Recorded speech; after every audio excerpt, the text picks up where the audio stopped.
How's it going, guys? I know it has definitely been a while since I have been overly active on YouTube, and I do kind of regret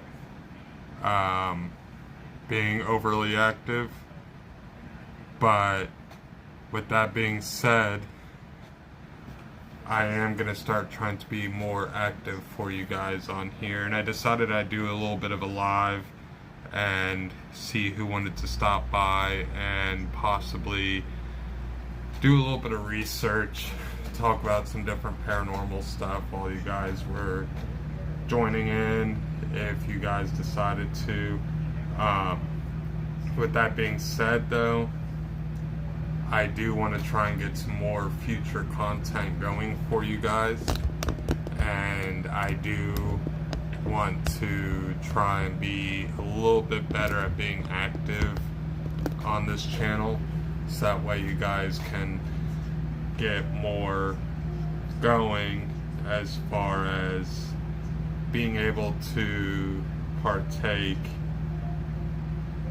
with future content as well. And with that being said as well, I also am going to be continuing to mention that I do have a Patreon account that is set up for my YouTube account, and with that I will be giving you guys an opportunity to support me in that manner if you so choose. I actually will be entering that link right now, so that way anyone that wants to can pop on over there and decide if they want to insert any sort of donation or anything like that on there, and allow you to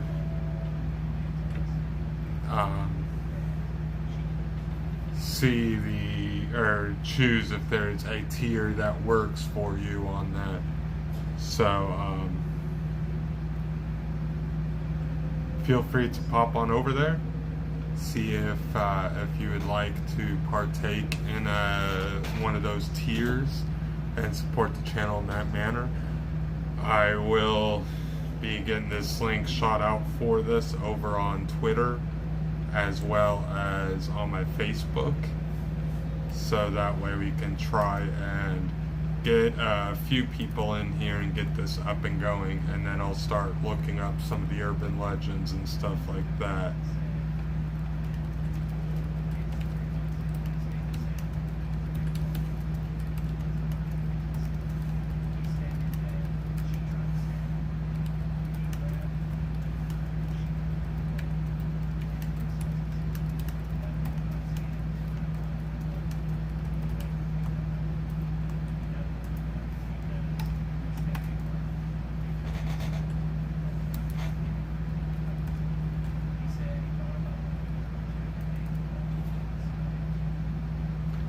And also, if you are just now joining into the stream, feel free to say hello. Let me know that you're here, and let's get a little bit of a conversation flowing.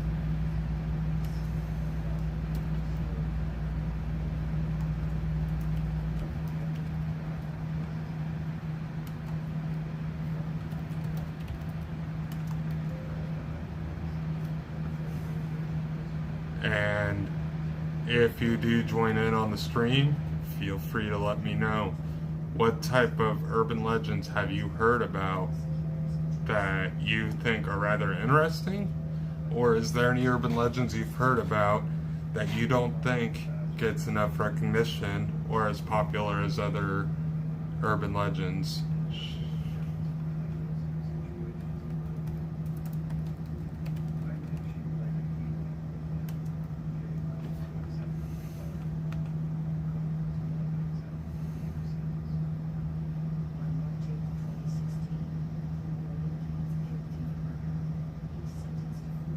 And also, while we are on the topic of urban legends, feel free to also let me know, is there any urban legends that you think could possibly be leading to any sort of myths or changes in behavior in the people in your area? Because that could be one thing as well that I feel like urban legends could tie to, is causing a change in behavior, so to speak. But also I wonder if urban legends do kind of come from like a cultural type thing where they might not be 100% tied to anything other than belief. But if we get some people in here, I'd like to start getting some other opinions as well. See if we can get some sort of a discussion going on that as well.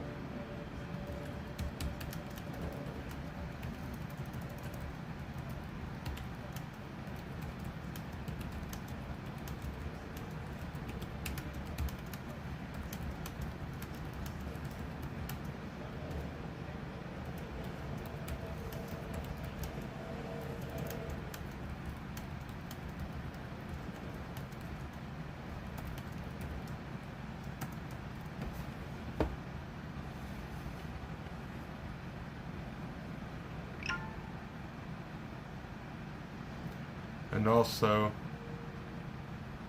with the whole discussion of the urban legends being tied to the channel, I'm wondering if they all started because of paranormal references, or if they're all just tied to cultural stories as well.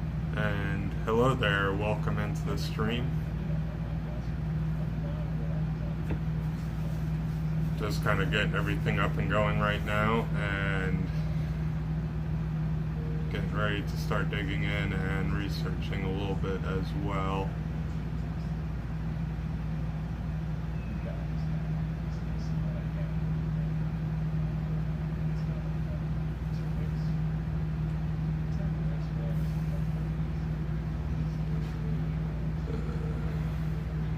Probably start off with a little bit of research into some of the local related urban legends to the area here and see what pops up and what can be interesting to read into.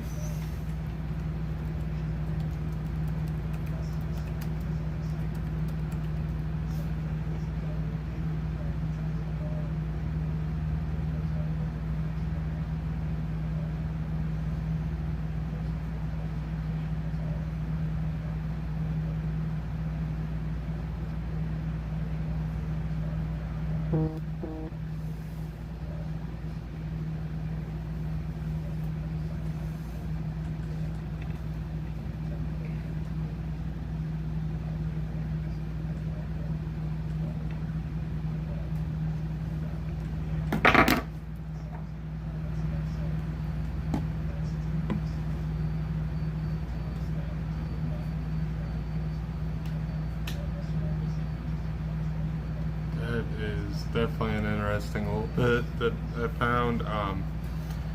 So I started out talking about looking up some urban legends, starting with local ones tied to where I'm at, just to see what would pop up. And the first one is talk about over in Jamestown, related to a building known as the Pine Haven School, which is said to have a ghost. Said it was that of a young boy that was alone in a bathroom before class and got confronted by a school bully while he was washing his hands, and he was shoved into the mirror, broke it on impact, and then cracked his head open on the sink as he fell. Terrified of getting in trouble, the bully pulled up the floorboards and shoved the kid under the school.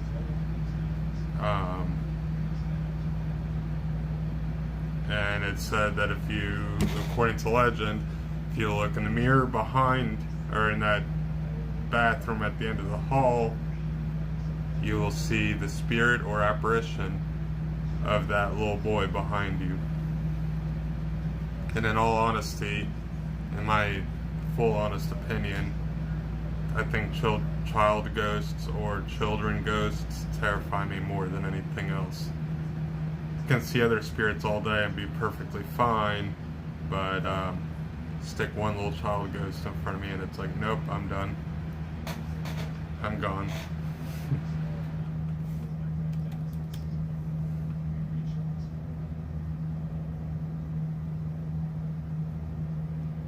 And then, of course, they have the Bell Witch legend from the early 19th century. John Bell and his family were haunted by a malignant spirit, also known as a poltergeist. Supposedly, the haunting got so awful that it took his life and continues to haunt and cast a pall over northern Tennessee. And I think the Bell Witch is definitely one of those things that's been a little more popular, and probably a few more people have definitely probably heard about that one.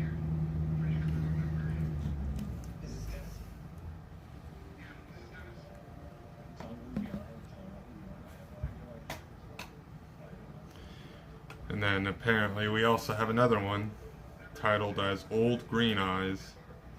It's apparently up in at the Chickamauga battlefield, and I do apologize if I mispronounced that. Old Green Eyes is said to have been a Confederate soldier whose head was the only part of his body that they found after the dust settled. And if you walk the fields at night, it is said that you can see a pair of glowing green eyes following you. And of course we got Skinned Tom, which I did a video talking about that one recently on the channel. Actually, I think I uploaded that one within the last month or two, which that was definitely an interesting thing to discuss and talk about. And that one I still don't entirely know how I feel about that one, as far as if it has any ties to one way or the other, because from what I was seeing and noticing,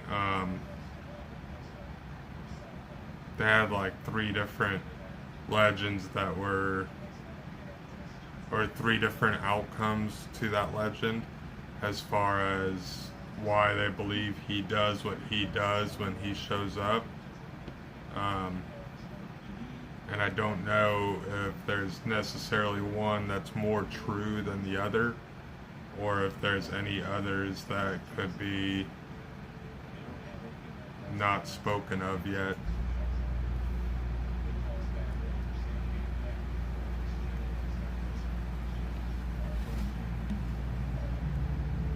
Now we got the White Screamer, which is in White Bluff.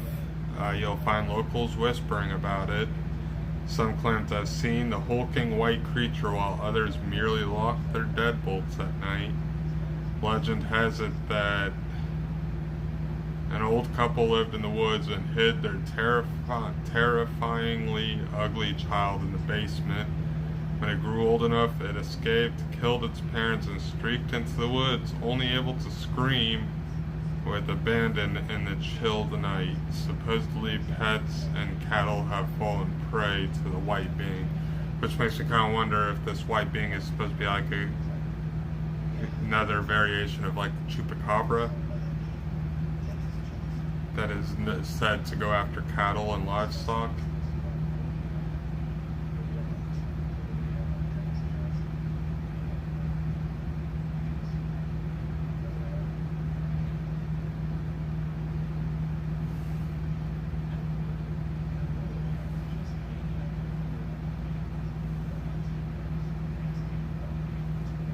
that was from that first list. I want to see what else we can find posted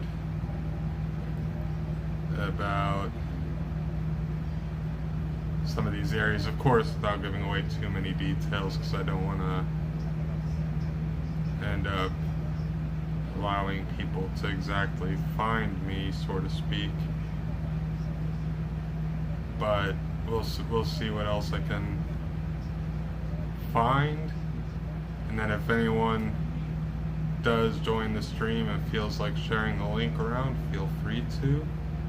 We'll see how many people we can rope in for the stream today.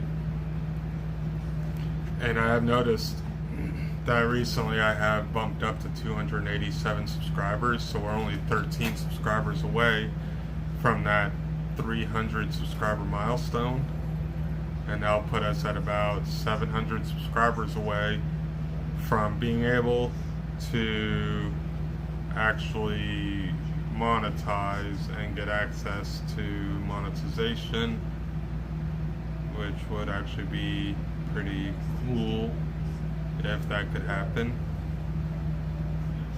But we'll see about that and see how it goes.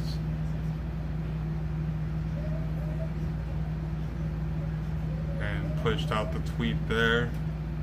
Got the post put over on YouTube. Or not on YouTube, I mean over on Facebook, to try and get some traffic heading this direction. I'd also put a post over here just in case.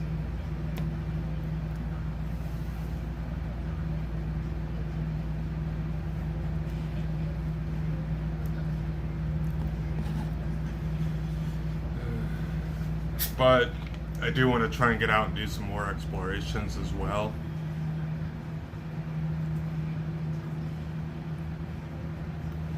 In the upcoming months and days and weeks.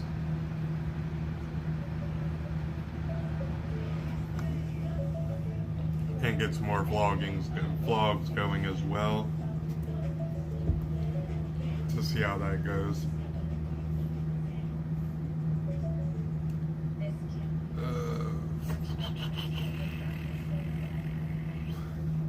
So let's see here. What's the next list we got going for us? Murfreesboro's Most Haunted. It's a list that is assembled based on the experiences of the local paranormal investigators, reader submissions, and my own personal explorations. So this is actually a list that I'm finding off of boroughpulse.com. None of the information that I'm sharing from this post will be my own personal information. This is going to be stuff that was written about by the author of this article, and the same goes with that last reading as well that I did.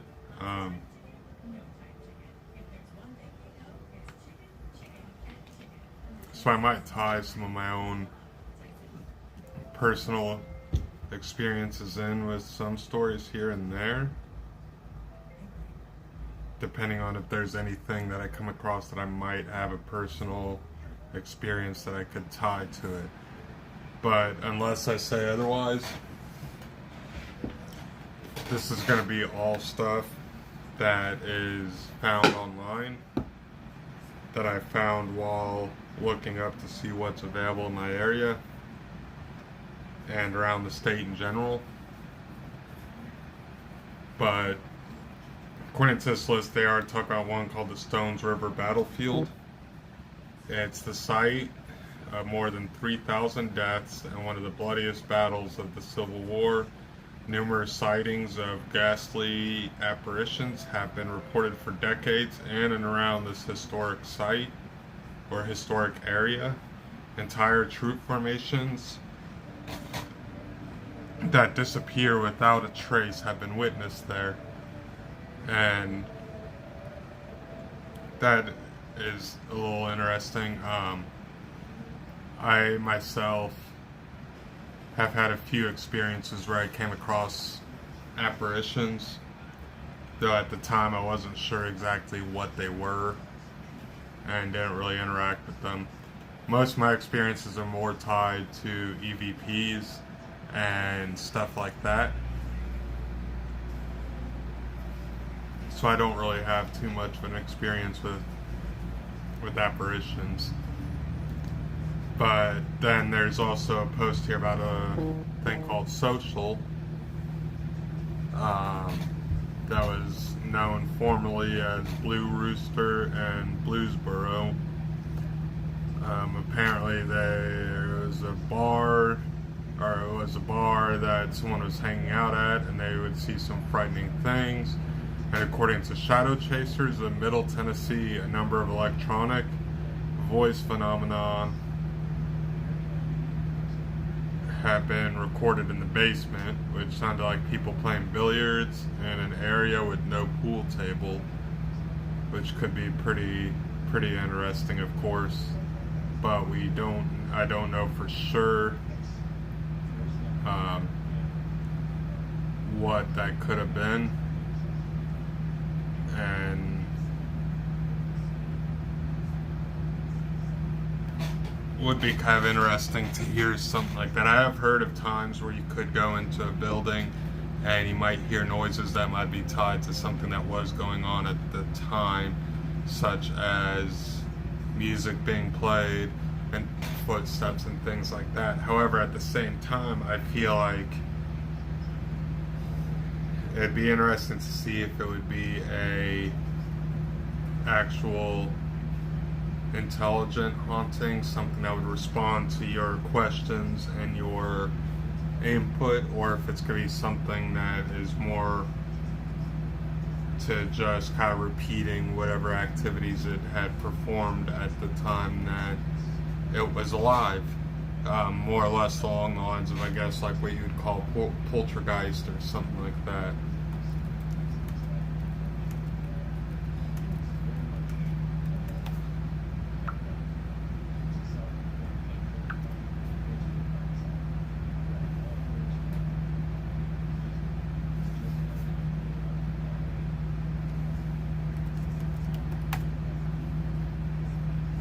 So that's one thing that actually I'm kind of interested in, is if over at Social, if that would be something that's an intelligent haunting, or if that's more of just an imprint left on the energy of the earth in that location.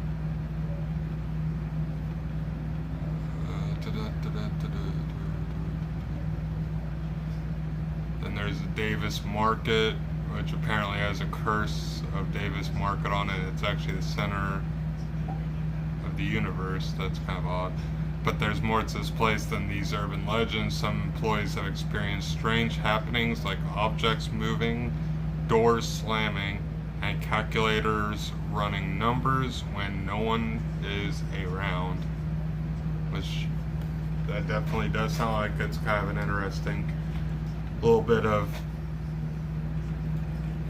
activity going on there. And then there's Black Fox Camp Springs. The general area is where some of the first settlers in Rutherford County made their homes. It's located along the Nickajack Trace, an ancient Native American highway which ran all the way down to Spanish Florida. And according to legend, Chief Black Fox escaped an attack by diving into the spring and emerging 3 miles away at Murphy Springs. People have reported that they've heard drums beating here on more than one occasion and was unable to identify the source. And that could be kind of an interesting little area to check out. And then there's apparently the Black Cat Tavern, which is an abandoned underground speakeasy from the days of Prohibition. It's not just a little spooky. The first time they went inside the cave, they heard voices and what sounded like music coming from somewhere deep underground, which once again leads me to wonder if that's going to be something that would be considered a intelligent haunting, or if that would be more in ties with being paranormal, or not paranormal, but a poltergeist-like activity. and if it's something that just kind of repeats on certain days and times. Because I always feel like paranormal can be kind of tied down to two different types of things. We have things that are more along the lines of like the poltergeists, where it's more along the lines of thinking of it as kind of like a videotape, more or less. Energy got imprinted onto the energy of Earth, and at certain times and certain days, the activities that we're partaking in that place will continue to repeat themselves in that location, but they do not respond to our inputs and questions. And then you have something that most people would refer to as an intelligent haunting, where it might be more along the lines of something that's there, but when you ask it questions and you interact with it, it actually will interact back and it will answer questions. That's mostly along the lines of the times that you'll tell people or see people asking, hey, if you're here, please knock twice for us. And then you hear 2 knocks shortly after. Whereas something that's not really intelligent but might just be imprinted on the energy might be something where when you're at an area at the same time and of the same day, it will appear and walk along a certain route, or you'll hear music start playing, or you'll hear voices, but they don't seem to ever really respond in a manner that makes you feel like they're actually recognizing that you're present and there at the time.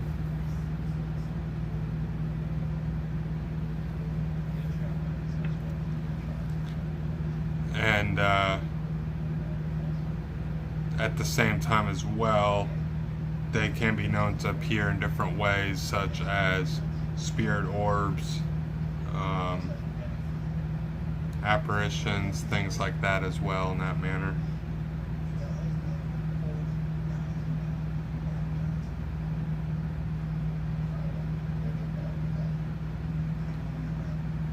And then it looks like we got a few other things in this list as well. Smotherman's Antiques.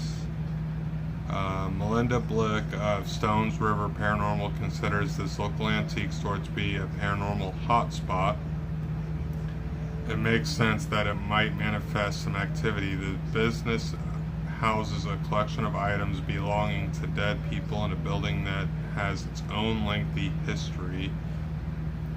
And then we got the old MTMC hospital. Although the lot where the old hospital stood is now empty, some vivid accounts were shared with me by former employees of an old hospital. These include witnesses seeing flying objects as well as phantoms which appeared to comfort the dying. And then we've got the Big B Cleaners,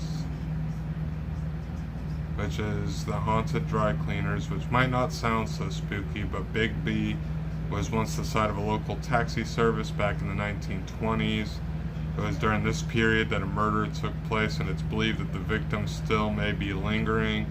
Investigators who have probed this location have witnessed mysterious lights and sounds coming from within the building, which to me in and of itself is pretty interesting. But at the same time, I'm wondering if those mysterious lights and sounds are actually intelligent or more along the lines of just being poltergeist type activity.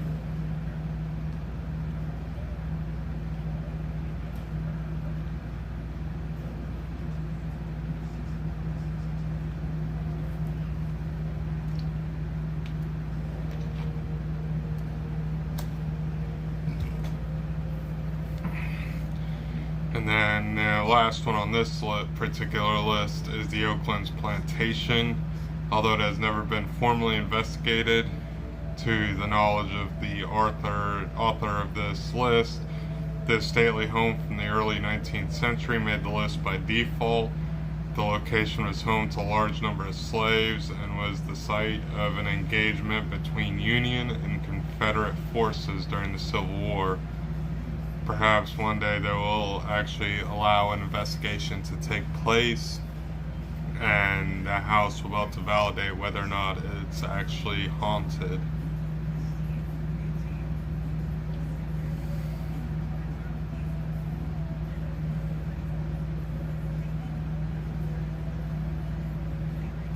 Yeah, it seems like now, at least for the local area, it's starting to get a little repetitive on some of the stuff that is appearing on the list.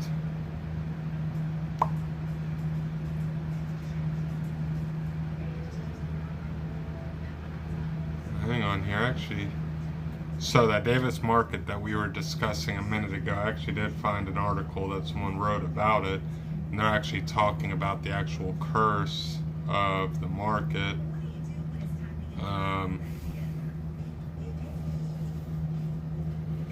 There are many legends. Okay, so this article was written by the Murfreesboro Post.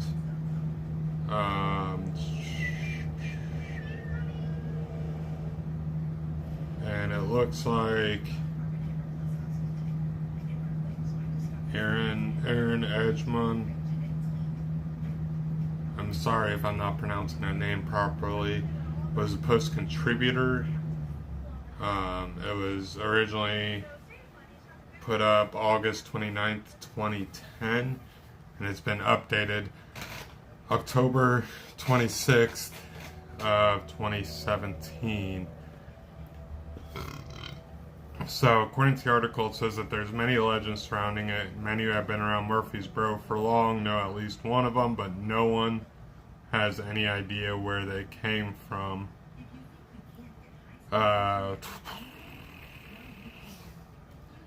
It is the legend, or the curse, some might say, of Davis Market. The unassuming convenience store has stood at the corner of East Main Street and Middle Tennessee Boulevard, just off the MTSU campus, for at least 65 years. The market has been in the family for many years. If you've heard of Davis Market, then you've likely have heard of the curse. There are many variations of the tale, but one widely told is that if you go into the market, then you'll die in Murfreesboro, and the only way to break the curse is to urinate on the obelisk on Old Las Casas Highway that marks the center of the state of Tennessee.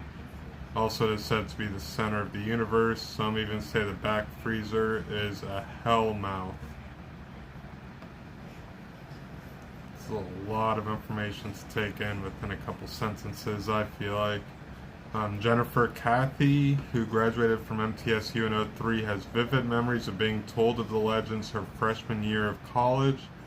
She heard a local resident telling another freshman that he was cursed to die in Murfreesboro because he went to Davis Market to buy some chips and soda.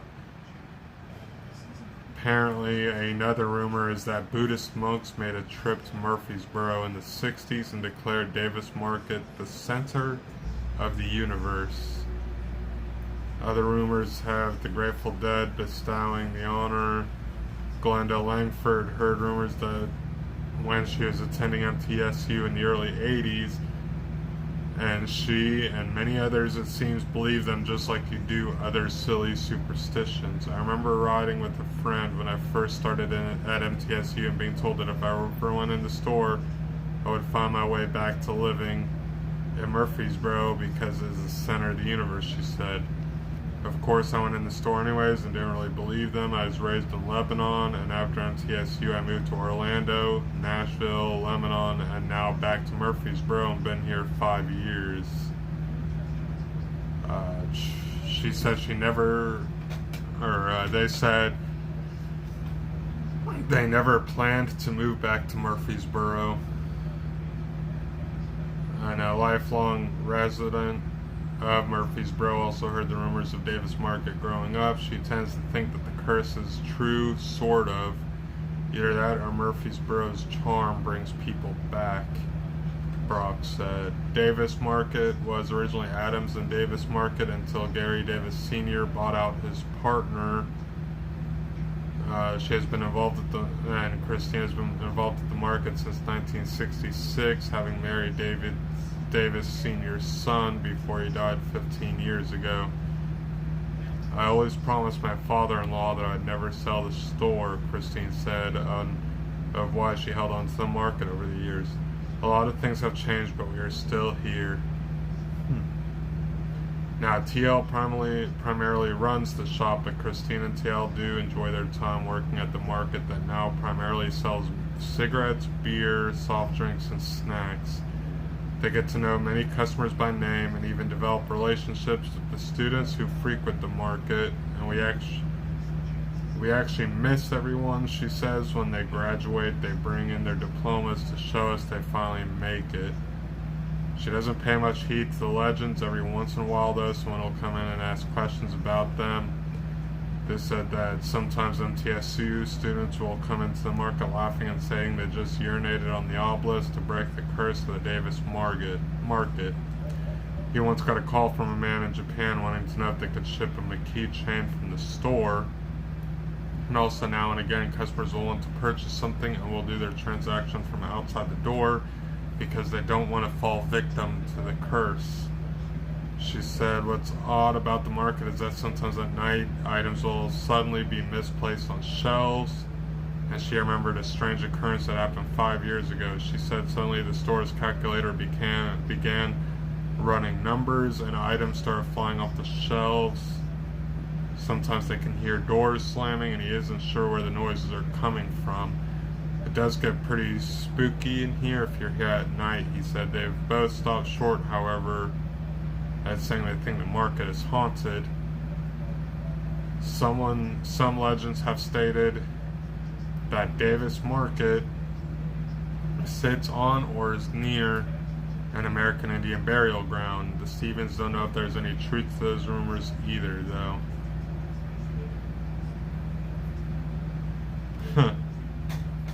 It's actually kind of an interesting little read there. She got a little bit more information about that than I thought I'd find.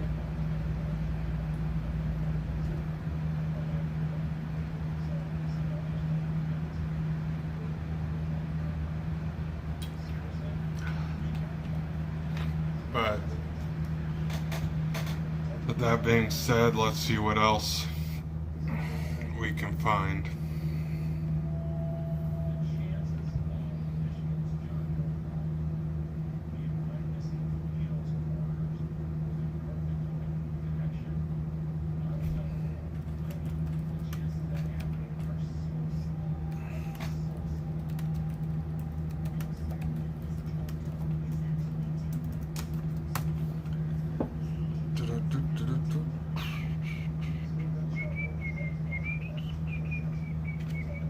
And also, if you do end up just joining into the stream, it's been running just shy of an hour now.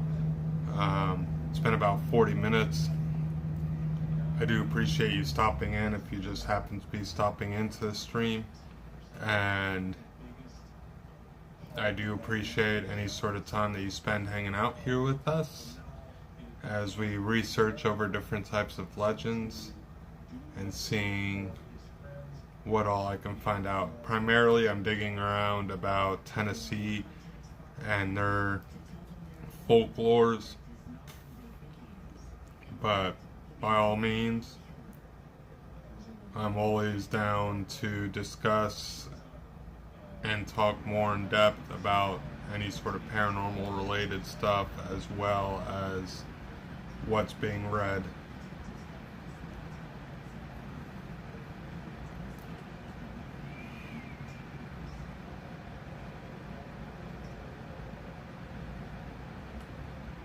So it's actually kind of interesting. I don't know if anyone's ever really heard about this, but it's a piece of Smyrna folklore. It's the legend of the Monkey Woman Bridge.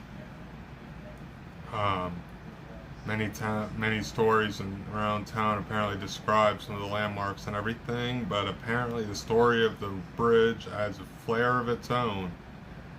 A hybrid monkey and woman who would disturb anyone who spent too much time around a specific old bridge in Smyrna.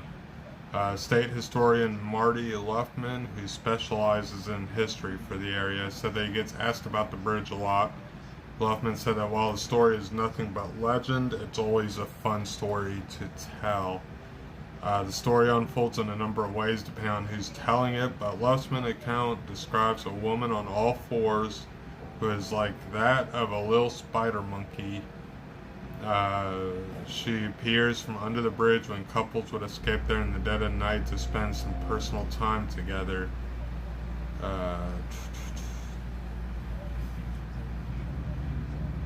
As legend went, you would be sitting out there with your girlfriend or significant other, and the windows would start going, and you would roll the windows down to get a lot of fresh air in your car. Loveland said next thing you know, a guy would be sitting there laying back, and with his arm hanging out the window, he'd just be tapping the side of the car, and a little woman would come up and crawl up his arm to try and get in the car.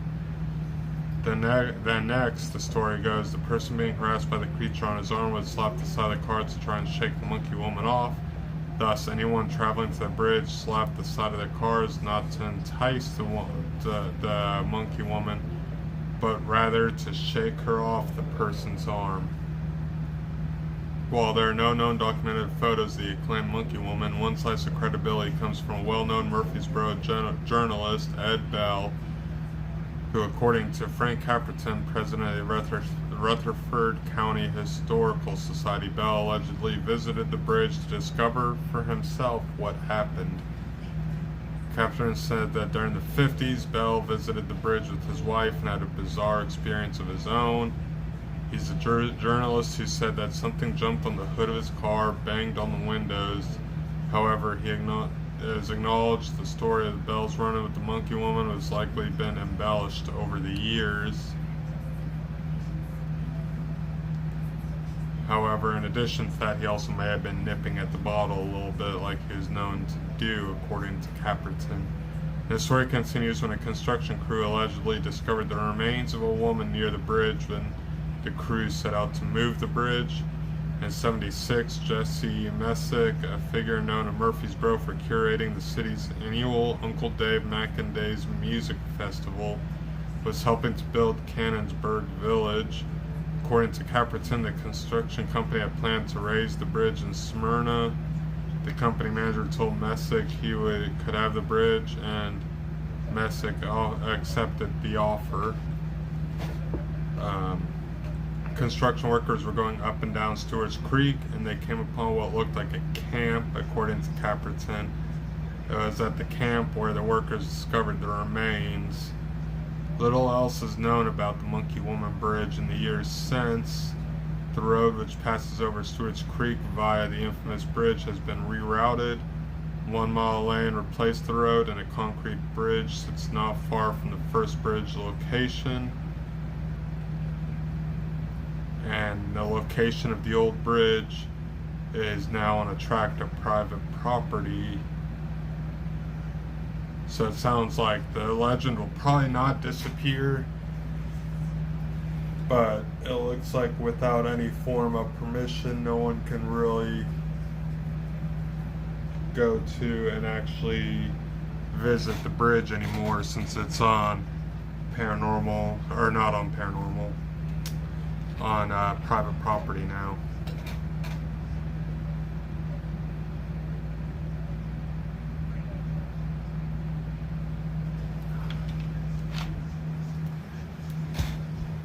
Which is kind of interesting to find out about. I never really heard about that before, so it's pretty interesting. We'll read to find out about. So, let's see what else pops up and what else there is to discuss. Apparently Nashville's got haunted ghost tours, according to Tennessee Crossroads.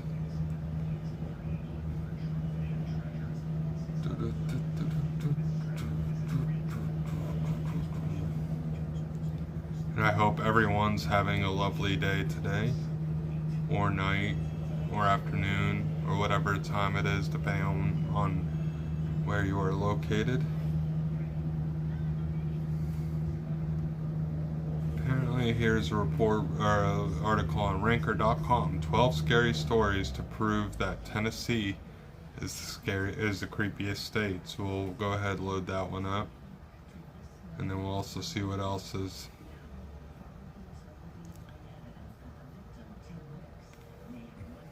Huh. Bigfoot Festival 2022. I wonder what that's all about. Might be interesting.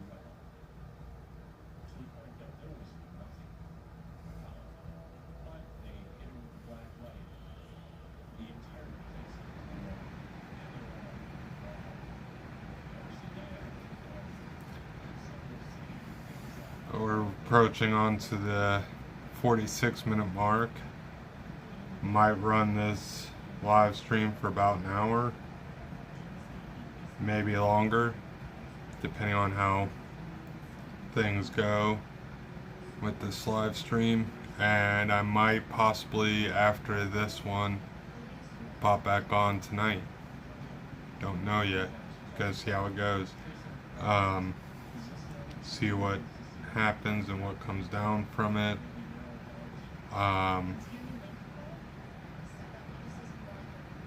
And see what all there ends up being to do today. Never know.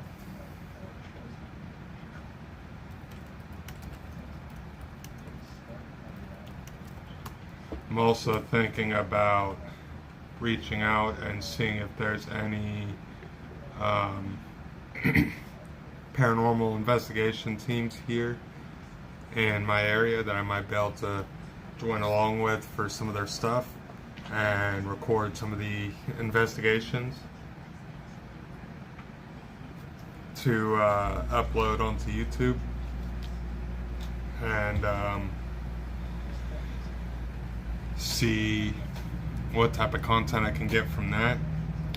But also, guys, at the same time, the first comment I shared when this live stream started does contain a link to Patreon.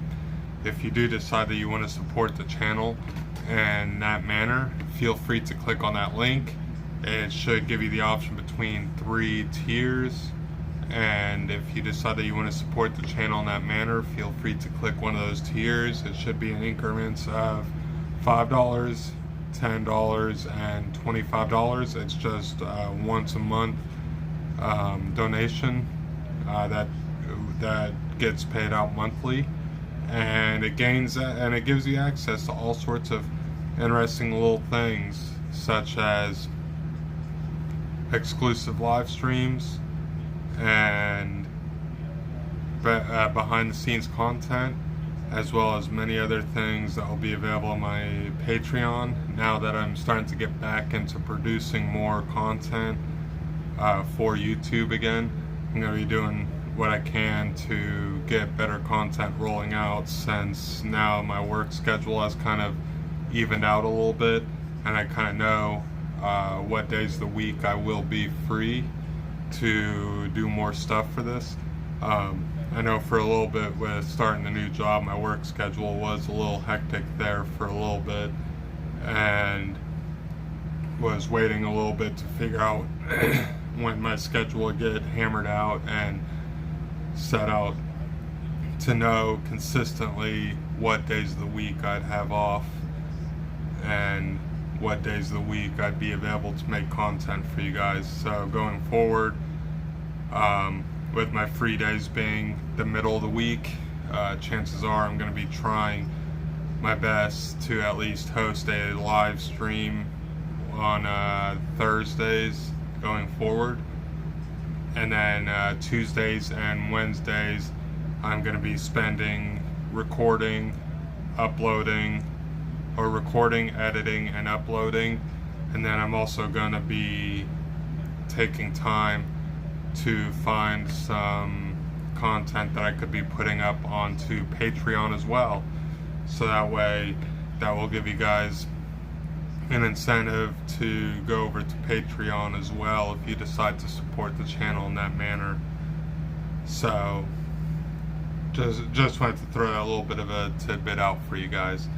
I do know this is the first time I've done a live stream in a while, so if you guys are joining in, and I seem to be rambling or anything like that, feel free to let me know. And at the same time, we're mostly looking up and reading over about urban legends and paranormal type stuff like that as well. So it's been a while since I've been on YouTube, so we'll feel free to catch up a little bit, and at the same time discuss over some of the urban legends and anything that you guys would possibly like to discuss. I've started out with initially looking over Tennessee and seeing what Tennessee has to offer, and then we'll slowly start reaching out into some other states and countries as well. I don't think I've really gotten out to get into other countries yet. I think I think I've been doing primarily the United States and stuff located around them. If I do get the chance, though, I would like to start branching out a little bit more and discussing other countries as well, because I feel like that could open up to a lot more content that could be recorded, edited, and uploaded. But I think that's going to be probably coming at a later time as I start getting more of this stuff hammered out and uploaded for you guys. So feel free to comment if there's any stories that you guys have heard about that you think might be interesting to go over and discuss.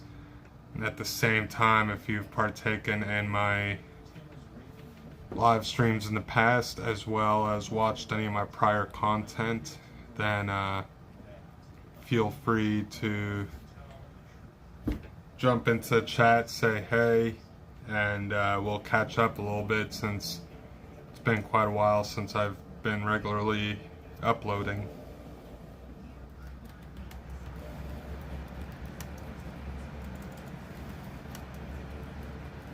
But I do hope everyone's having a good day, or night, depending on what location you're at.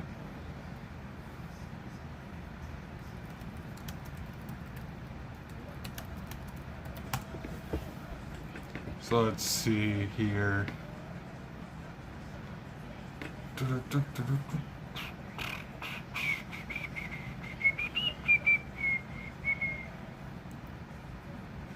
So it seems like most of the stuff that I'm pulling up now in Tennessee is starting to repeat itself a little bit.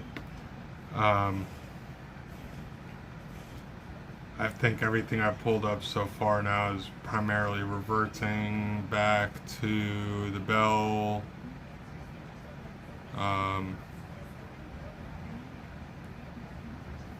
whatchamacallit, that Blair Witch thing. So I might branch out a little bit, start looking at further out into Tennessee instead of just right where I'm located at.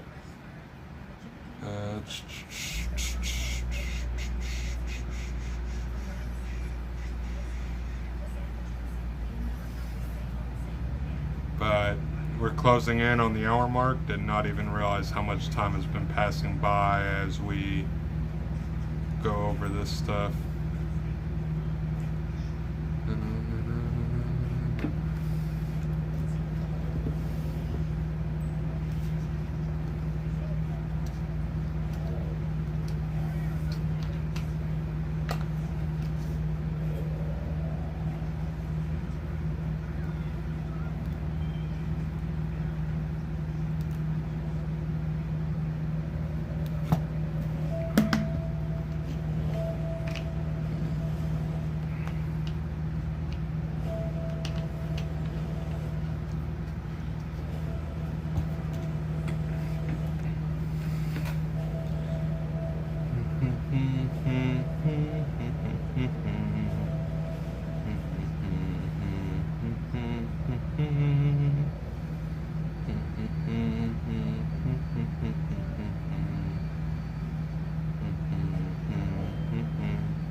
So I'm reading over a case right now. I'm trying to see what it is entitled to.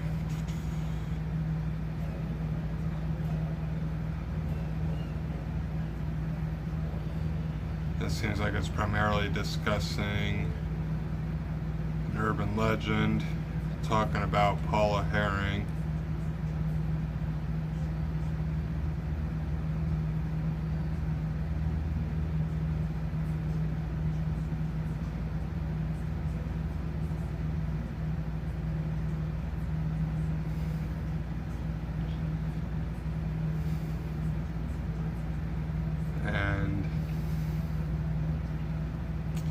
Didn't really give me too much other than discussing a case about it, but I don't think it had too much info provided other than talking about the guy that they believe had murdered her.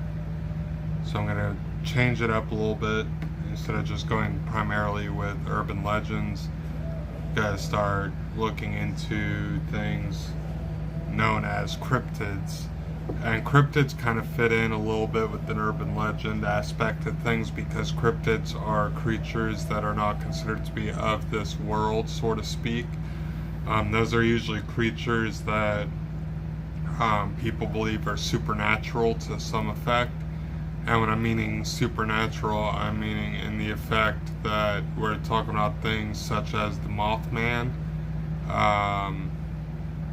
and we're also discussing it in terms of other creatures as well, as such as Slenderman and things like that.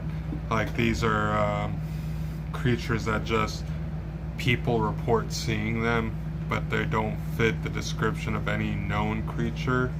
And they just don't seem to be interacting in a way that would be natural to creatures that would be known of that area.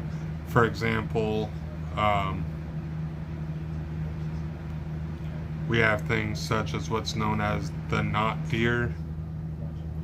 And the reason why they call it is because it's a cryptid that's seen all through Appalachia, whose appearance is easiest described as a deer, but only at first glance. Upon further inspection, those who have encountered it reported that its proportions just aren't right, sometimes described as mostly joints or moose-like, and sometimes downright disproportionate. Another unsettling feature of the knot deer is having a forward-facing eyes akin to a predator.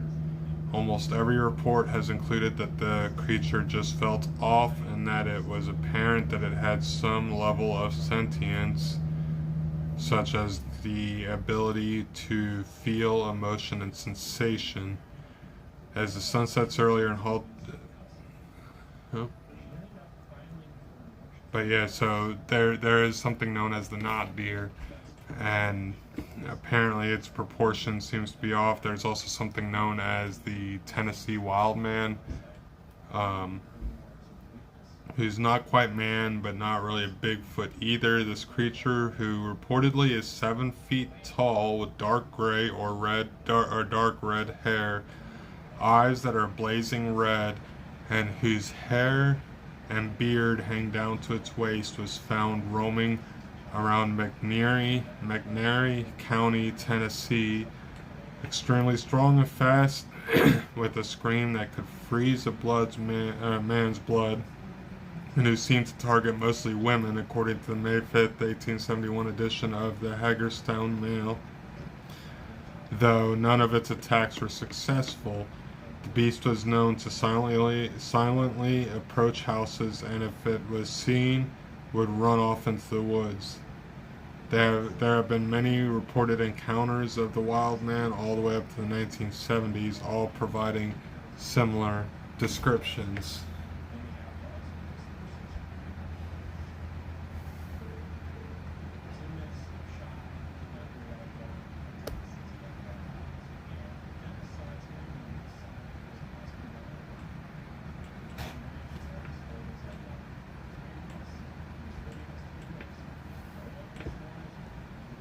And at the same time, we also have stuff known as the Flintville Monster.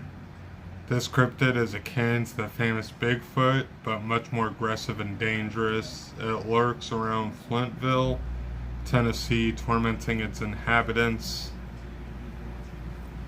Those who have seen it describe it as a creature that is standing 7 feet tall and smelling similar to a skunk. One of the most famous accounts of the creature comes from a mother in the 1970s who claimed to have seen a large man-like ape running towards her son who's playing in the field. She ran to intercept it and barely got to him before the creature. She ran back to her house with her son and called the police, but when they arrived to investigate the creature, all they found was 16-inch footprints and blood, which is kind of interesting, so to speak.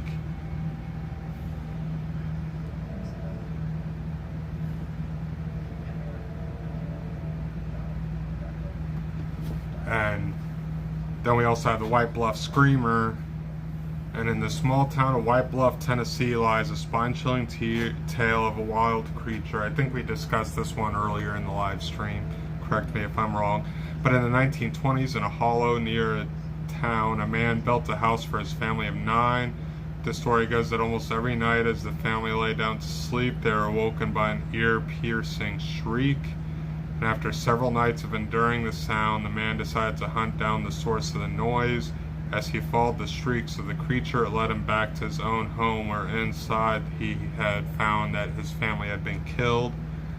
The White Screamer is believed to be something like a banshee from Irish folklore who falls around families and whose shrieks will foretell death.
And then to top it off, we also have the Tennessee Terror. It's a legend of the Tennessee Terror that began in 1822 when a sea serpent rose to the surface of the Tennessee River as a farmer was fishing. The serpent was so terrifying that the farmer died soon after from fear alone. Another story, much like the first, was told by a fisherman in 1827 who had been fishing on the river and was almost shook from his canoe by a bluish-yellow creature built like a giant snake. Over the years, the legend grew and the Tennessee Terror became a giant 500-pound catfish affectionately named Catzilla. While catfish of this size do exist, none have been formally recorded in Tennessee as of yet. So it's always kind of interesting to hear about that, because there are some things I've heard as far as cryptids and whatnot that people claim to have seen and interacted with. Bigfoot being one of them as well. But it's always tough catching some sort of actual evidence or proof that such creatures do exist and partake in the wilds. However, at the same time, there is part of me that wonders if part of building up everything might be leading to some of these cryptids hiding out in areas that we have known as like national parks and stuff, because there's been there's this thing called missing 411, or I think it's missing 411. If it's not, I will get the correct title for it. But what it is, let's see here, let me find it, make sure I'm... Yeah, so it's called the Missing 411. And essentially what it is these people will go missing, and primarily around national parks of all places, pretty much. They'll go missing in national parks, and it seems to be primarily national parks where they'll go missing and they almost never see them again, or they reappear at a place that doesn't make any sense. And the thing is they'll disappear in a way that kind of makes it like they just kind of disappeared out of thin air. There's some channels that I've watched that do discuss this. For example, I watch Mr. Ballin's channel, and he does have some videos where he discusses some of these cases, and it's like they'll disappear straight out of thin air. Like, you could be sitting there talking to someone, turn around to grab a cup of water, and then you turn back and they're gone. But then they'll reappear like an hour or two later, like 50 miles away on top of this cliff somewhere, and they won't really remember much of what happened at the time of their disappearance, or they'll straight up disappear and never be found again. And there has been moments where it's even been kids that have disappeared. Like, a kid has disappeared once, and they were found like more than 50 miles away from where they disappeared, on a cliff, with their shoes missing, but their feet were like not cut up or anything like that, and they were found like within a few hours of going missing. But it's at a distance that would have been next to impossible for a kid of that age and size to not only travel, but to be able to scale that cliff and get up onto that cliff as well would have been next to impossible for a kid. So with everything getting built up in cities and stuff like that, it leads me to wonder if there's a possibility that we have these creatures such as Bigfoot and the Mothman and stuff like that that are having more and more constrained locations of where they can be, because of all these towns and cities and everything getting built up. And due to that, they're all now in these national park areas, and they view us coming into the park as entering their territories. And I'm wondering if they're reacting and acting out in that manner, and that's leading to these disappearances where people are disappearing for a couple hours seemingly out of nowhere, and then reappearing seemingly out of nowhere like 50 to 100 miles away.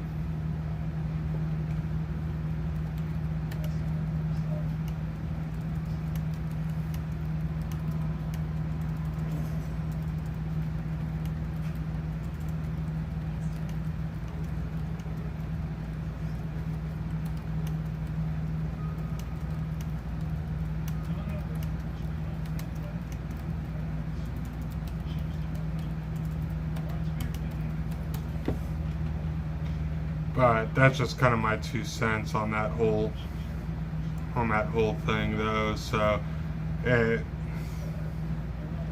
we'll see how that goes, because who knows, we might get more information that comes out as far as if anything ever is found or changed about it, and who knows, we might learn more, we might not. Kind of the beauty of it.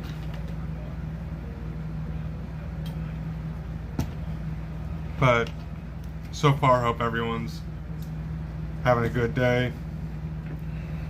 If there's anything that I've spoken about or anything that interests you, then feel free to comment and mention that.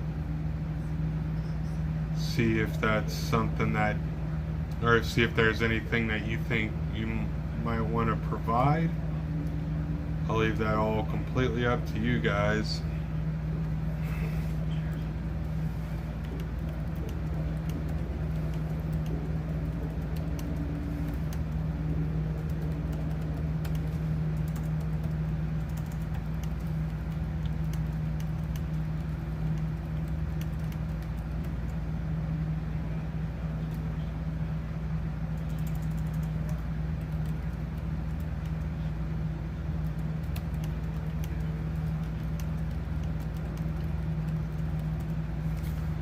And also, at the same time, there's also all sorts of other cryptids that have been known or reported across the United States as well. And they actually have things like, someone developed a map that will actually show them, like, for example, at Nebraska's Walgren Lake, formerly known as Alkali Lake, there's a thing called the Alkali Monster, Lake Monster. It's a 40-foot horned reptile. Its favorite treat is livestock and fishermen, and apparently it smells very badly. And then at Georgia's Altamaha River, there's a 30-foot creature that navigates the mount. It has seal-like movements blending into its surroundings thanks to its green skin. Then there's the Bear Lake Monster at the Utah-Idaho border.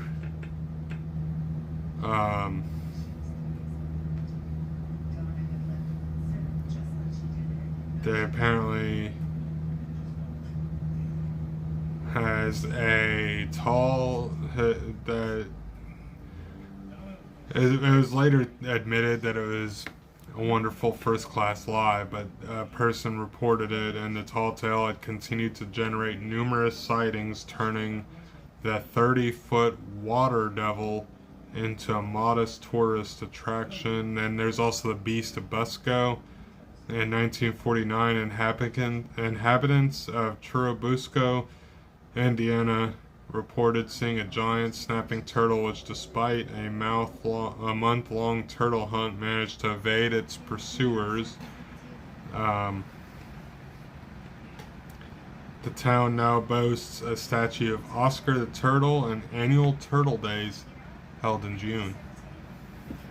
And of course, Loch Ness Lake has the Bessie, snake-like and between 30 to 40 feet. Bessie was first sighted as far back as 1973 and has its own comic book series, in case no one knew that.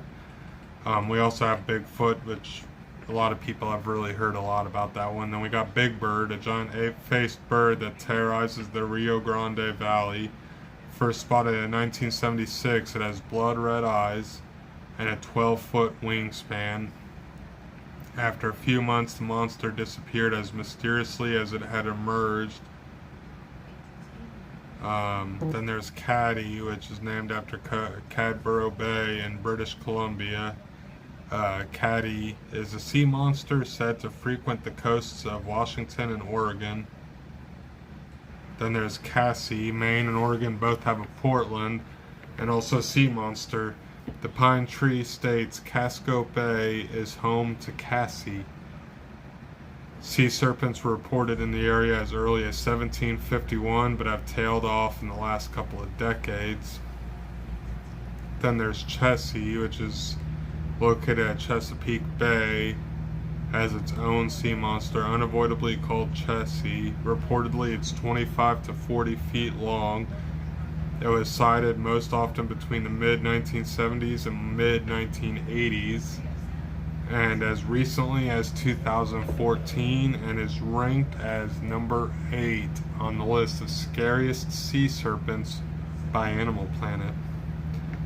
The champion among American lake monsters is Champ. Champ's habitat is Lake Champlain on the New York-Vermont border. As with many monsters, the numerous contemporary sightings are supported by Native American traditions. In this case, the local Abenaki tribe's stories about a creature called Tadaskok. I'm sorry if I'm mispronouncing that. Last year, the Daily Mail reported on audio recordings presented as evidence of Champ's existence. And of course, the Chupacabra. A lot of people are probably aware of that one. And then we have the Flathead Lake Monster, which is Montana's Lake's version of Nessie. The Honey Island Swamp Monster is 7 feet tall with gray hair, red eyes, and a foul smell. The monster of Honey Island Swamp, Louisiana, is a humanoid cryptid seen since 1963, but has also been linked to older Native American myths. There's also Jersey Devil. That's one of the more another more popular one. Winged and hoofed, the Jersey Devil would probably look like a devil if it could be coaxed out of its lair in New Jersey's Pine Barrens. So there's always that one.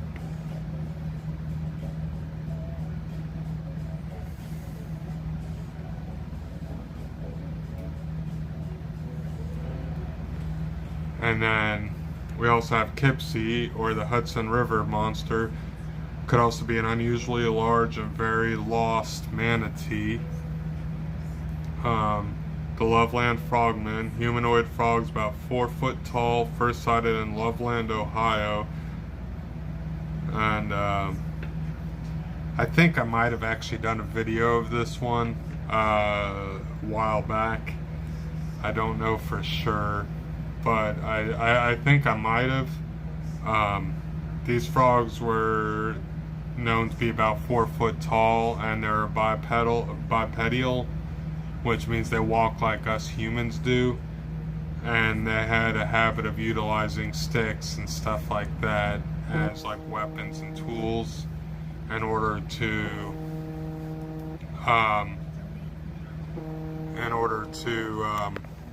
partake in different activities such as defending themselves, fishing, hunting, and stuff like that. Now you got the Muggle Monster, a Bigfoot-like creature sighted along the Muggle Rim in central and eastern Arizona. No attested sightings confirm its existence, but the monster does have its very own website. And of course there's the Mothman, which is a man-sized bird or creature or something. That one is more from the Point Pleasant location. And Mothman, from my understanding, has been known to be like a harbinger of doom or trying to warn people, because it is known to appear shortly before some sort of a tragedy or an accident happens. So people have been debating if it's trying to warn us when it appears, or if something is going to happen because of its appearance. Then we got Pugwudgie, a 3-foot humanoid from Massachusetts folklore with enlarged noses, fingers, and ears, able to appear and disappear at will, transforms into a porcupine, and lures humans to their death. Hence, it's best to leave them alone. And then we also have the Shunkai Warakin, an Iowa term meaning carries off dogs. It's said to resemble either a hyena or a wolf, or both. One such animal was shot and mounted in the 1880s. Montana was displayed in a local store until it mysteriously vanished in the 1980s. Ring Duckus was as the animal's name, was found again in 2007. Then there's also something known as Thunderbirds, large bird-like creatures with enormous wingspans associated with Native American myths, but sighted and shot in modern times, as in one famous but apocryphal case in the early 1980s.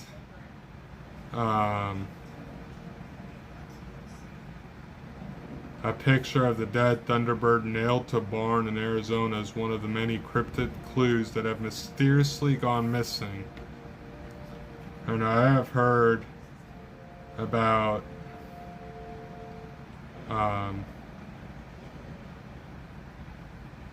Thunderbirds in the past. I just don't entirely know too much about them, to be completely honest with you. And it seems to have ties to Native American tribes, more along the lines of like the Pacific coast and the Great Lakes area. Some of the stories claim that the birds were so large and powerful that when they flapped their wings, they created thunder. Lightning flashed out of their eyes and water fell off of their backs, creating rain. The tribes used Thunderbirds to explain some of the things that happen naturally, such as storms and other forms of weather.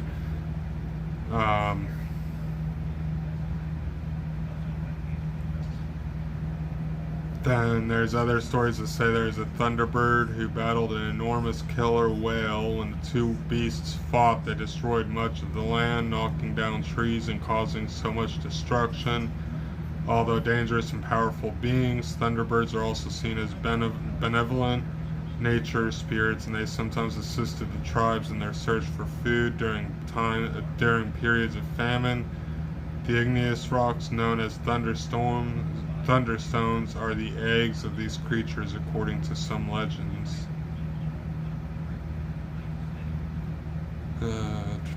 So that was in there. And then in 1977, Lawndale, Illinois, a Thunderbird attack was reported. Attacked by two identified birds on a young boy. The attack occurred on July 25th, 1977. 10-year-old Marlon Lowe was playing outside when he was suddenly attacked by two large birds, one of which temporarily picked him up and carried him over 30 feet before Marlon's mother, Ruth Lowe, ran to her son's rescue, chasing the birds away and then recovering her traumatized sons.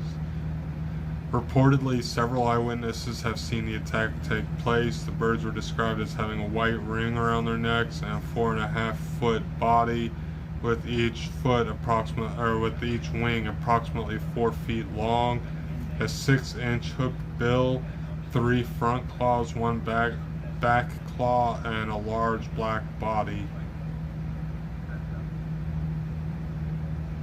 It's kind of interesting to think about. Sightings of large bird-like creatures have been reported for many years, at least since people began settling further west in the United States and Canada.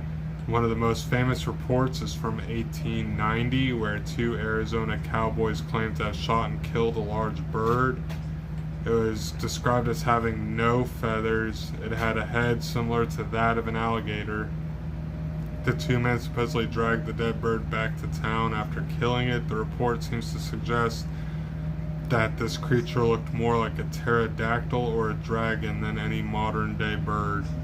Today, cryptozoologists usually refer to Thunderbird legends the same way that they do with any flying cryptids, such as the Congomado and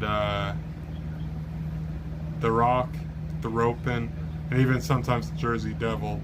These flying creatures are often associated with modern-day pterosaurs. Many of the encounters with the creatures, including the Thunderbirds, are all described similarly quite often, and the creatures are said to resemble pterosaurs, which are thought to be extinct from millions of years.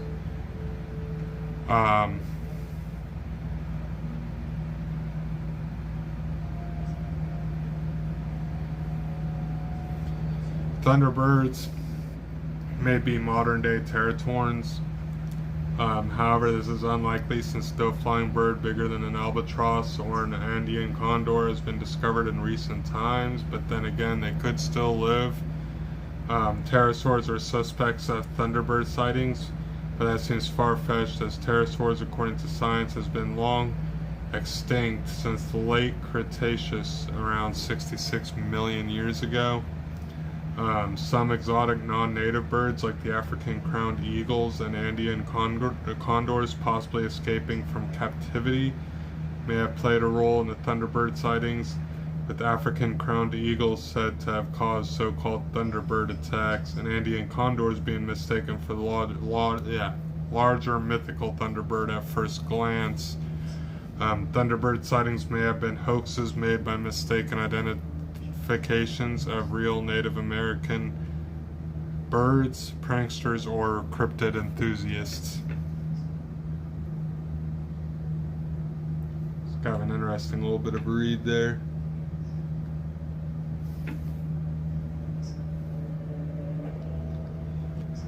And then here's a supposed picture of what someone claims to have been a Thunderbird.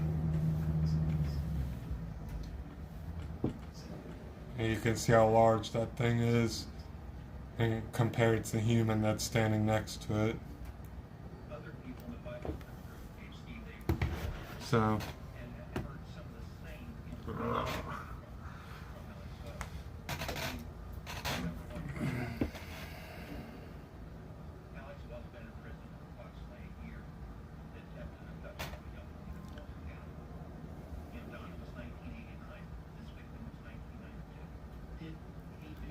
let's look and see what else they've got. Ooh, the Wampus Cat. A cougar-like cat stalking eastern Tennessee. Not unlike the Ewa, a half-woman, half-cougar from Cherokee mythology. Legend has it that when you hear the Wampus cry, someone will die within the next 3 days.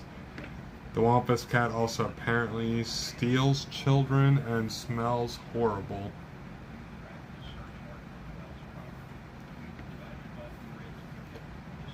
Might read a little bit more about that one and see what all it has to offer.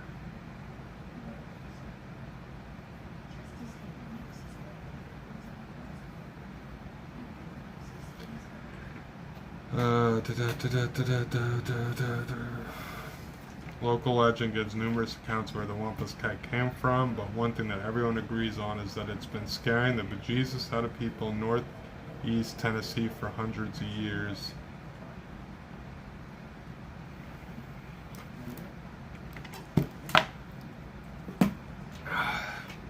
Story number 1 says that there once was a young Cherokee woman who had a serious lack of trust for her husband, so one night while the men of the tribe were hunting, she decided she'd sneak up and spy on the group. So she took the skin of a mountain lion, draped it over her head, and approached the group in the dark. Moments later, she was discovered and taken to the medicine man, whose punishment was to make the lady wear the mountain lion's coat forever. Her spirit continues to wander the area, with her mortifying appearance etched in the nightmares of men, women, and children alike. Story number 2 says an awful beast had been terrorizing the Cherokee for quite some time. When a young warrior summoned the courage to put an end to it, so he set out to destroy the beast once and for all. But as he approached it, the beast turned and faced the warrior. As he looked upon the face of the beast, the warrior was instantly driven insane. Vowing revenge, the warrior's wife set out to find the beast. She cloaked herself in the skin of a mountain lion and sneaked up behind it. When the beast turned and saw her, he ran away terrified and was never seen again. But the spirit of the woman still roams the area, wearing the mask of the mountain lion. And then story number 3 says that there once was an old woman who lived by herself in the hills of West Virginia. Rumor had it she was a witch and that she sneaked around at night stealing and killing livestock. So one night the townsfolk got fed up with losing their animals and made plans to catch her in the act. And although they never actually caught her stealing cattle or sheep, they did catch her in the middle of her transformation from woman to cat. Startled, her metamorphosis stopped, and she remained half woman, half cat forever.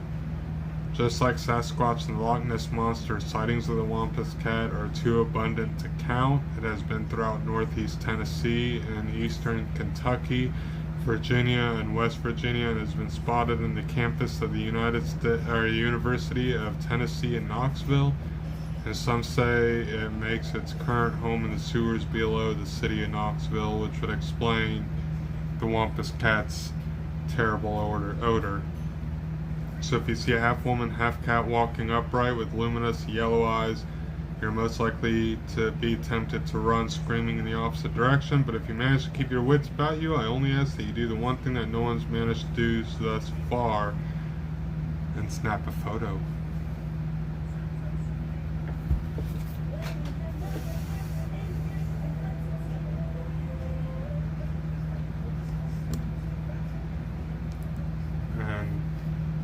So that's just discussing some of the cryptids that have been mentioned around the United States. And each state has its own different legend that they'll Each state has its own type of legend that they'll tie to a cryptid in some form or manner. And as far as I know, I think other countries have their own cryptids as well, and there's people called cryptozoologists that have a tendency to try and study these creatures because they believe that these creatures do exist, even though technically the people on mainstream science don't always believe that these creatures exist. So there's a group of people out there that actually do research on these because they do believe that these creatures exist, even if modern day mainstream science doesn't claim they do. So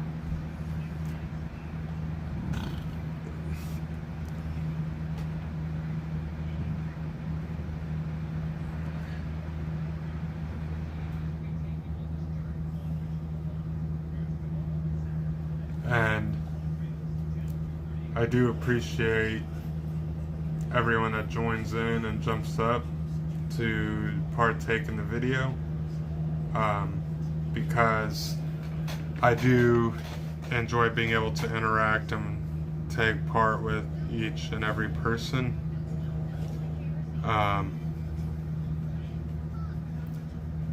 However, at the same time, always feel free to share links, bring more people in, and get a little bit of traffic flowing through here, because I am in the same point trying to grow my channel still. I've received like 287 subscribers so far, so I do appreciate each and every one of my subscribers. At the same time though, I'm also trying to still figure out what type of content I should be pushing out, and I do enjoy being able to give the chance for people to provide input on what they believe I should be uploading to try and help tailor the content to something that you guys would like to see in future videos as well.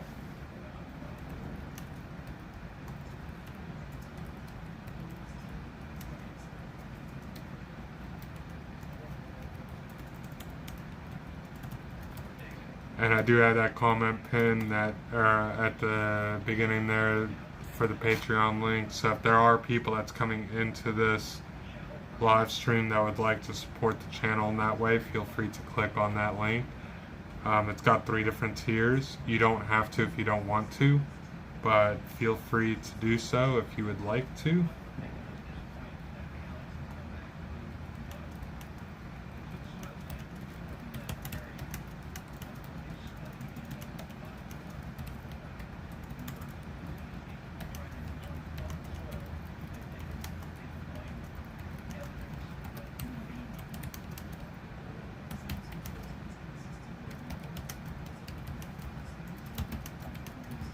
And then if there's anything that you would like to discuss, also feel free, of course, to drop a comment as well. Let me know you'd like to talk. I'm down to talk about anything, and I'll continue kind of reading through some urban legends and everything through the time frame as well. Just doing some minor edits real quick, and then we'll be right back to it.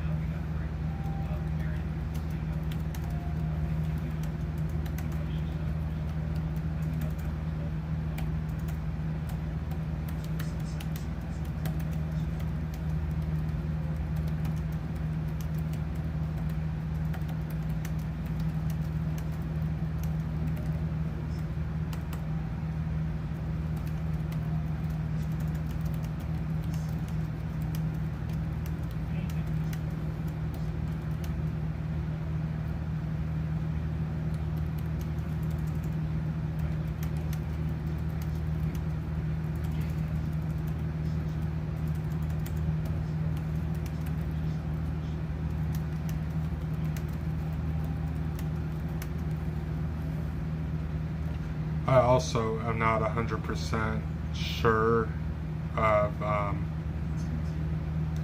how long this live stream will be running.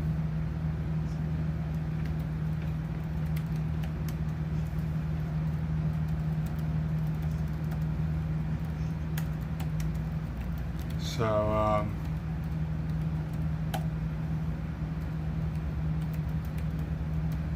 I guess we'll just kind of wing it.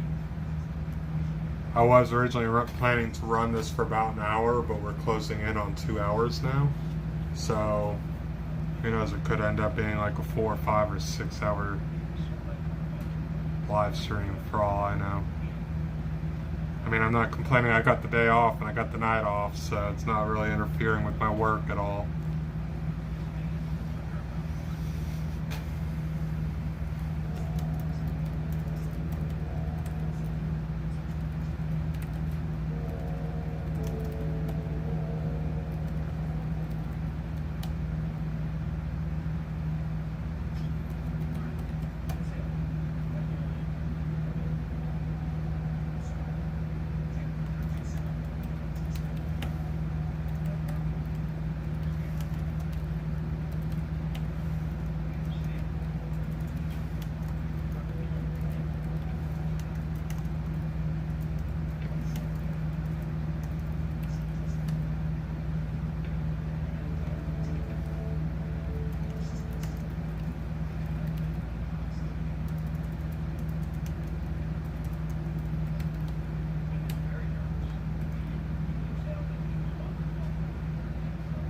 Alright.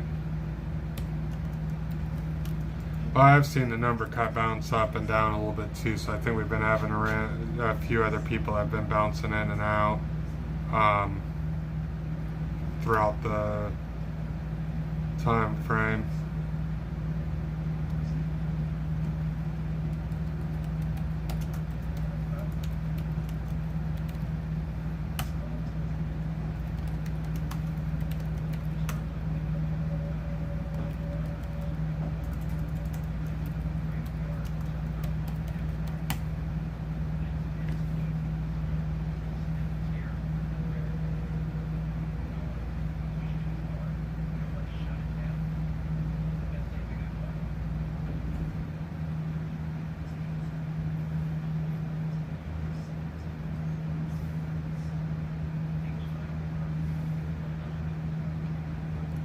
See here.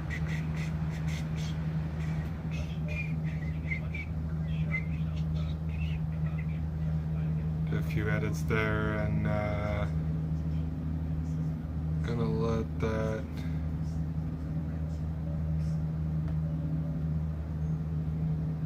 that roll the way it needs to roll. And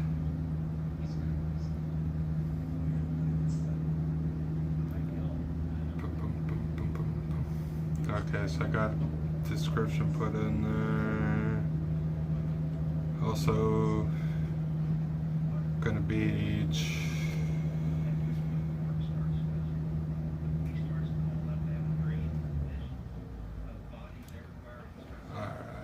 So got that there.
Also, at the same time, I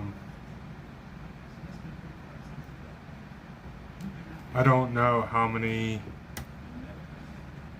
cryptids from different states might all be based off the same thing.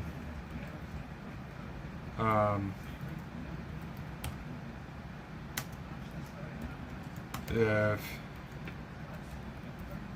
there might be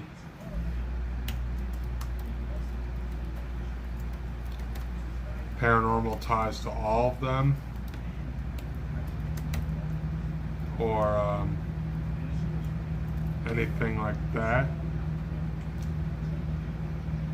but at the same time, I feel like there is a chance that certain things can have ties to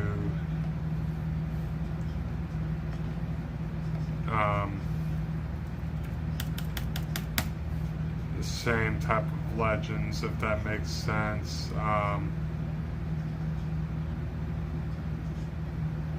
Where it might be like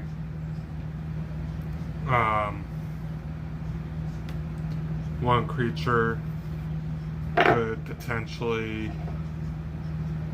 be the same as another creature from somewhere else, or it could potentially be that there is one creature that could be related to another creature. Or I'm wondering if some of these cryptids that we've had could potentially be like a story that some people might share to try and keep like kids in check, so to speak, if that makes sense. Like, for example, if you don't want the kids running off into the woods in the middle of the night, you tell them a story about this tall, really thin, like, man that would snatch them up and take them away for being bad and going into the woods in the middle of the night. And that could turn around and cause people to be like, oh, hey, I'm not going to go out in the woods in the middle of the night. I'm going to stay back at home, so that way no one really has to worry about anything that causes any issues. So it's like one of those things where it's like, okay,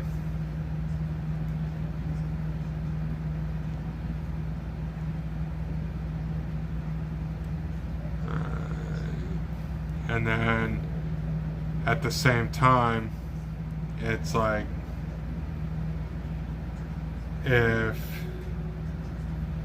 we do have these creatures that are related to each other, or they've been told due to what was going on about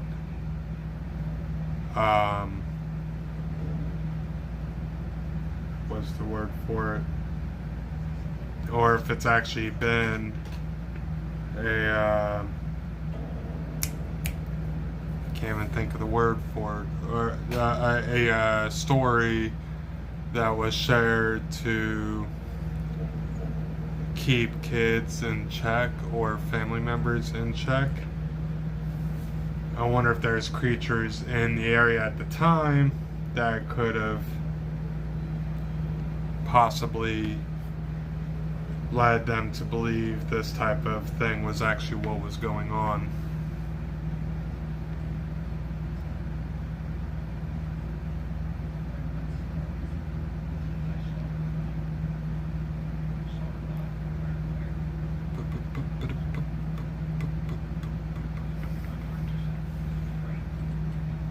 I still find it crazy how fast time seems to be going by with this live stream. We're already almost about to hit 2 hours alive.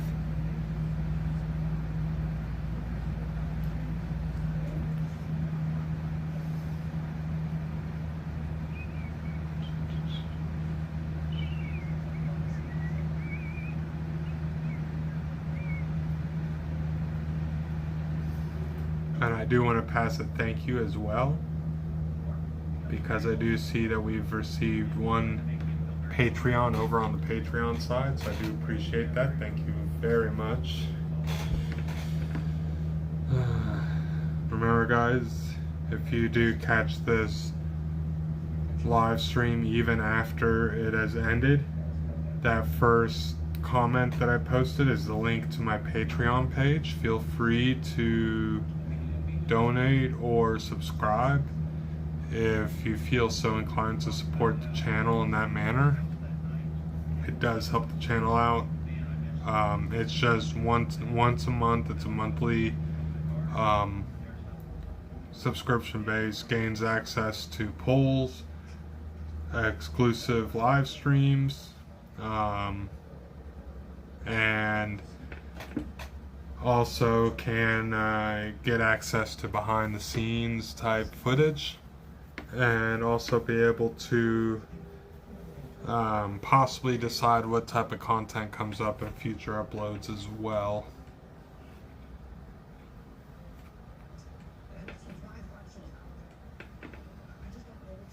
So let's get back into some of these cryptids and see what type of stuff is out there.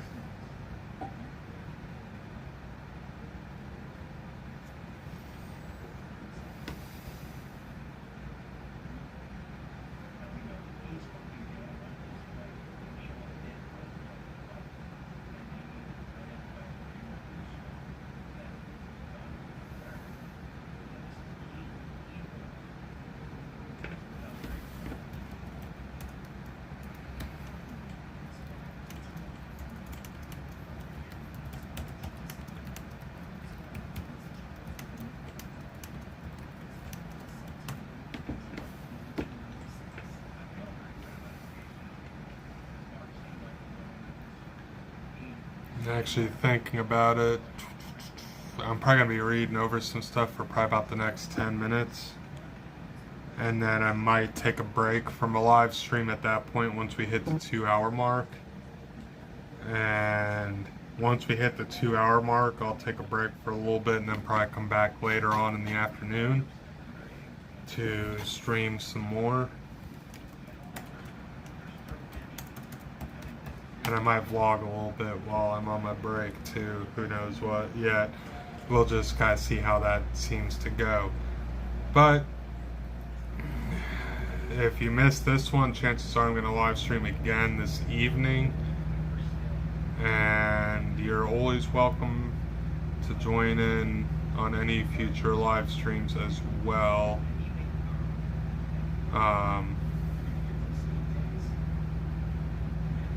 And partake in any sort of future content.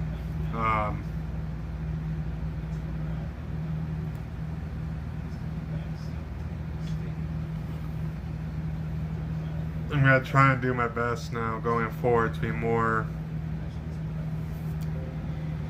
consistent with my uploads.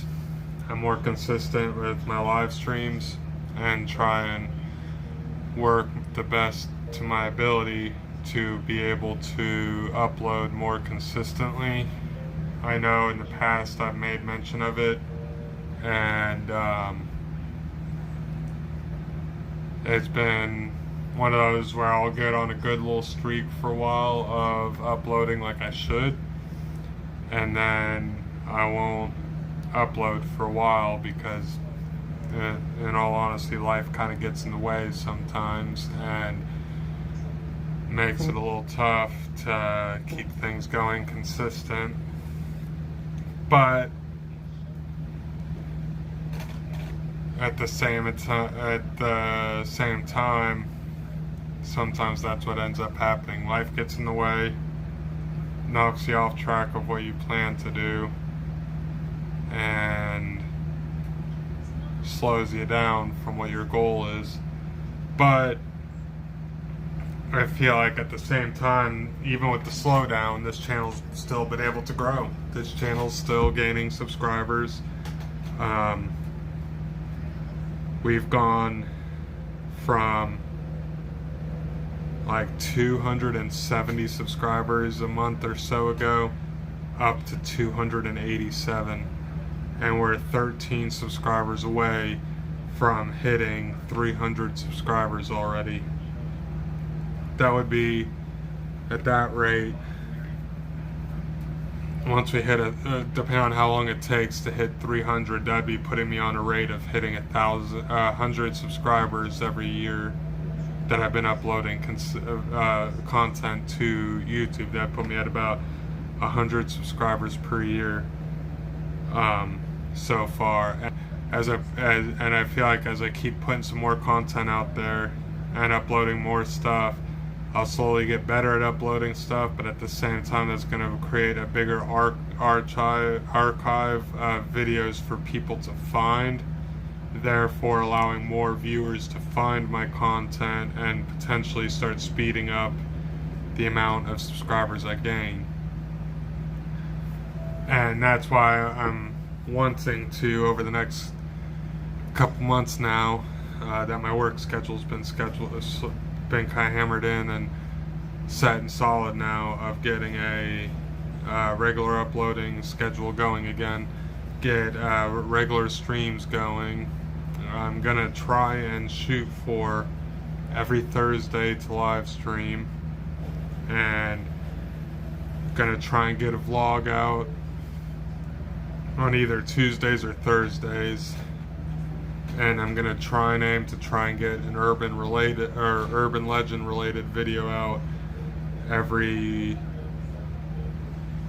Tuesday or Wednesday. It's gonna be one or the other. It's mostly gonna be dependent. If I get a vlog out on Tuesday, I'll probably do the urban legend on Wednesday. But I'm gonna try and keep it set to a certain schedule of every Tuesday I'm gonna try and get a vlog out. Every Wednesday I'm going to try and have an urban legend video to come out for you guys. And then every Thursday I'm going to try and get a live stream going for you guys and see how that schedule works for me. If I start to burn out or get too tired or worn out from it, then what I might end up having to resort to is possibly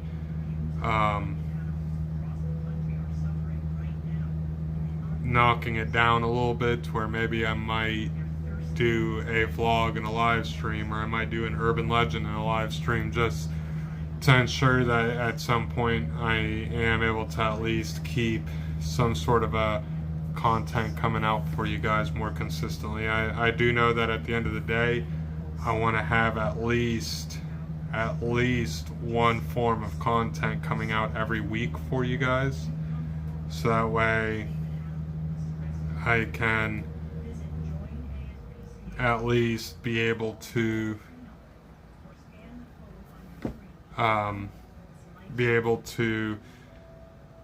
get more content flowing.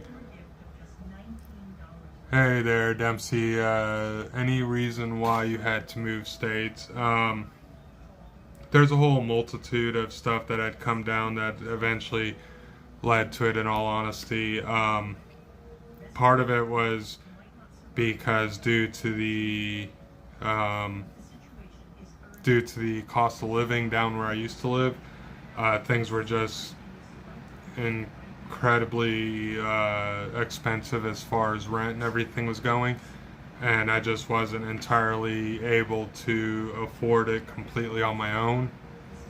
And on top of that, I've also felt like I've always been one of those type of people that when it comes to living somewhere, I'll be somewhere for a little while, and then I kind of get that itch, like I want to kind of go and move somewhere and and be somewhere new and get that whole fresh sense of exploring again and wandering around and meeting new people and hearing new stories and everything like that. So part of it was to try and find somewhere new, and then part of it was due to the cost of living down there. It was just getting too expensive for me to be able to afford it on my own.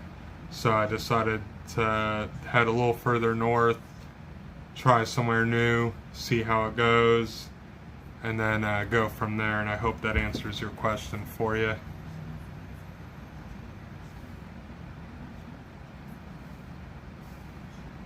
But hope everyone's been having a pretty good day or night.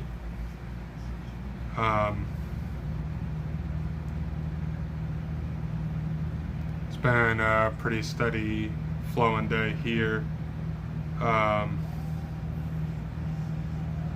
and in all honesty, I find it kind of surprising it's actually only about to hit noon. Like I feel like I'm kind of used to it being a little later than this,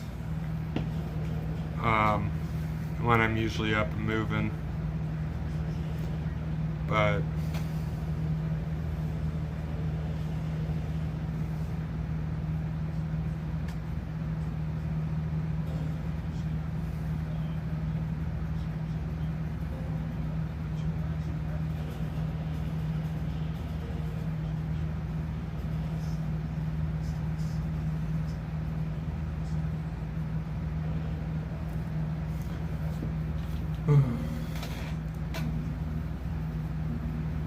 and I think this might do it for the live stream. Here we're closing in on that 2-hour mark. I think I might bounce off here for a little bit, take a little bit of a break. Might look into trying to get some food or something, and come back in later for another live stream, hopefully, if the plan goes according to plan.